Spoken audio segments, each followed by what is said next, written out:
Evreméta est entreprise familiale, reprise en 2022. Je me suis associé avec Julien Breteau.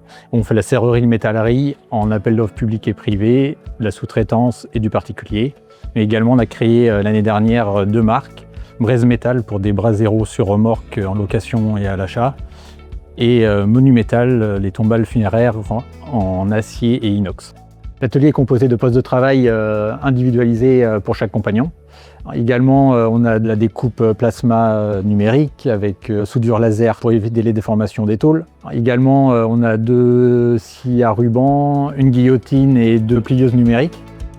L'ancien gérant voulait céder son entreprise et moi j'ai commencé à serrurer en 98, donc c'était les étapes suivantes, reprendre l'entreprise. Et Franck, on se connaît depuis 2008, c'était logique de continuer ensemble.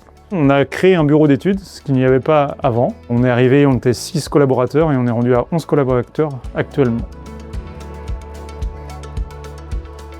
On a eu la chance d'avoir de très beaux projets, notamment la restauration d'une clôture portail d'un château autour d'Angers. On est aussi très fiers, on avait objectif quand on s'est installé de faire un escalier par mois. Et là, on est plutôt à 2 par mois, donc on a fait des beaux projets, des escaliers mixtes bois-acier. Et ensuite, on répond à des beaux projets de logement collectif et individuel. On fabrique aussi des auvents d'entrée, notamment dans une école. Il y aura du lettrage laser avec des mots qui sont repris par les enfants. On a été appelé aussi dans une église, là, sur Guérande. Ils vont en faire une bibliothèque et on a eu la chance de fabriquer toutes les menuiseries cintrées. C'est vraiment valorisant de contribuer au renouvellement du patrimoine.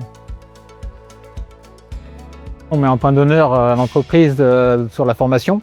Notre apprenti en CAP l'année dernière a été récompensé par la médaille d'or départementale au MAF et également au MAF régional où il a fini en médaille d'argent. La reprise a lieu en 2022, en février 2022. On la vit plutôt bien, sereinement. Ça évolue comme on le souhaite. On ne veut pas griller les étapes. On essaie de bien structurer au fur et à mesure. C'est la raison pour laquelle on a intégré un dessinateur et un conducteur de travaux. L'atelier actuel étant trop petit et étant en location, on a décidé l'année dernière de créer un nouveau bâtiment sur la commune de Saint-Pierre-Montlimar. Donc on va aménager dans un bâtiment qui va faire 1200 m² d'atelier et 250 m² de bureau environ.